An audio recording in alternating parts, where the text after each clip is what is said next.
এই উম্মত, অন্য উম্মতের কথা জানি না আমি, এই উম্মত এক নেকি দিয়ে জান্নাতে যাবে। নবীর একটা আদর্শের কারণে জান্নাতে যাবে। সিরত মানি আদর্শ, আর এটা আমরা কদমে কদমে মোহতাজ।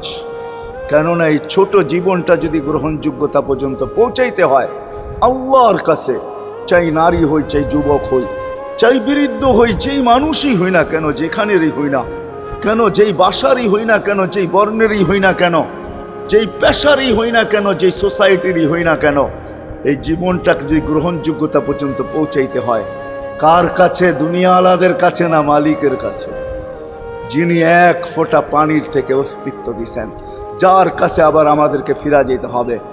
পালানের কোনো সুযোগ নাই। এই জন্যই কোরআন আমাদেরকে বোঝায় আইনাল মাফার। আল্লাহ বলতেছে কোথায় ভাগবে তুমি, বলো কোথায় ভাগবে?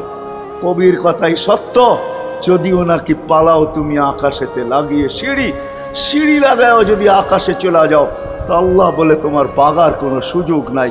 কেননা ইল্লা বিসুলতান, ওইখানেও আমার রাজত্ব, এইখানেও আমার রাজত্ব, ডাইনো আমার রাজত্ব, বামে আগে পিছে উপরে নিচে সর্বত্র আমার রাজত্ব। আমার রাজত্বের বাহিরে যাওয়ার ক্ষমতা তোমাদের নাই।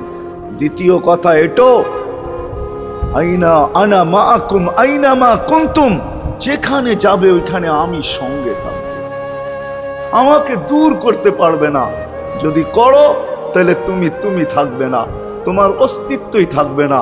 কেন আমাদের ভিতরে আল্লাহ নাই বটে, কিন্তু আল্লাহর একটা পাওয়ার আছে যেটাকে রূহ বলে।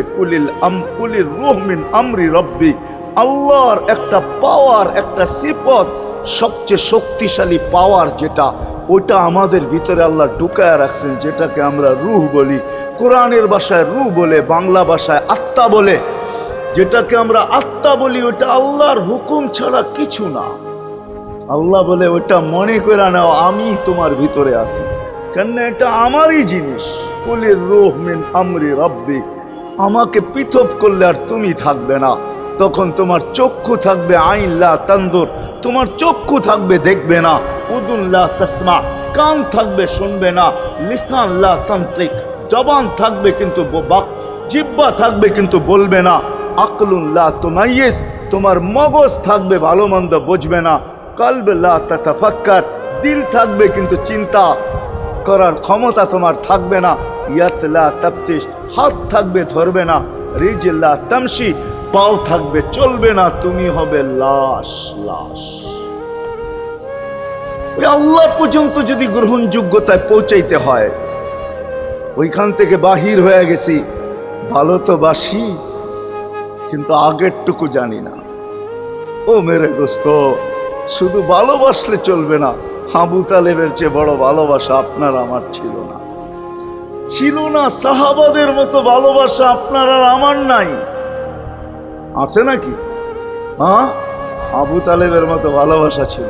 চলেন শর্ট করি। আবু তালেবকে নিজের হাতে আল্লাহ রসুল কবরে রাখছেন। যখন রাখতেছিলেন তখন চিৎকার দিতেছিলেন, আম্মি মা তারাক্তালি সাবিলা, চাচা কোন রাস্তা রাখলেন না আমার জন্য। বলছিলাম কলেমা পড়েন, পড়লেন না। বলছিলাম ঠোঁটটা হেলান, হেলাইলেন না। বলছিলাম চুপ থাকেন, তাও থাকলেন না। সর্বশেষ একটা চিৎকার দিলেন, আলা মিল্লাতি আব্দুল মুত্তালিব, আব্দুল মুত্তালিবের ধর্মের উপরে চলে যেতেছি। এই কথা বইলা দুনিয়ার থেকে বিদায় নিলেন। চুপও যদি থাকতেন তো আমার জন্য কোনো সুযোগ হইতো। চাচা, ও চাচা, আমার জন্য কোনো রাস্তা রাখলেন না। ভালোবাসা কাজে দিবে না।